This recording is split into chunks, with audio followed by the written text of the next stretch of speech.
The raging fire in the background was symbolic of the blazing relationship the duo had shared over the years.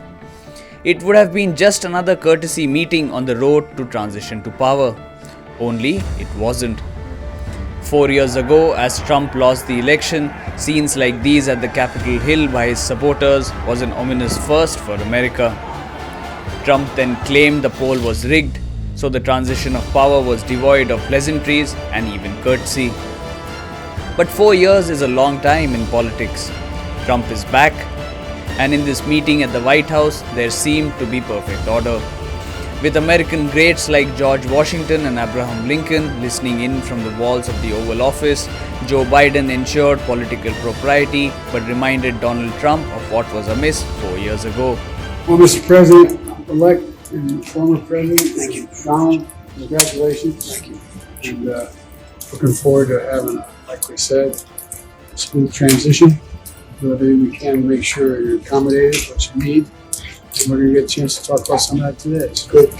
Welcome. The campaign was bitter, with frequent finger-pointing laced with acrimony. Biden called Trump a threat to democracy, and Trump called his opponent incompetent. The die is now cast, and Trump is signaling to his rival that time's up. Politics is tough, and it's in many cases not a very nice world, but it is a nice world today, and I appreciate it very much. A transition that's so smooth, it'll be as smooth as it can get, and I very much appreciate that, Jim. You're welcome. So what was discussed in the meeting that lasted 2 hours? With 2 wars raging on, one in Ukraine and the other in West Asia, there's disquiet in the current US administration about what happens when Trump takes over in January. Trump has been less scathing of Putin and hasn't been as supportive of Ukraine as Biden has been.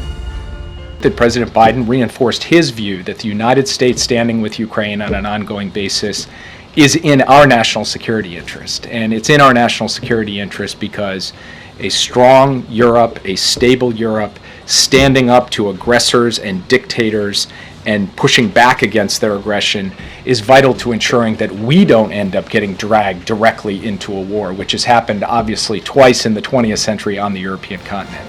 Gaza too figured prominently. While both Republicans and Democrats agree that Israel's security is paramount, Trump has openly accused Biden of restraining Netanyahu. As violent strikes continue and deaths mount, Trump's campaign rhetoric that he would settle things even before he takes charge is adding to the uncertainty. This is a topic, obviously, the American hostages being held in Gaza that President Biden and President Trump covered today. But we have not had the opportunity to engage with the incoming team yet. I'm only expressing, standing here today, as I did to the hostage families yesterday, we are very much willing to do so. And we've sent a signal to the incoming team that we're prepared to work with them on this issue, as with every other issue, because President Biden's cardinal direction to us is ensure a smooth and orderly transition.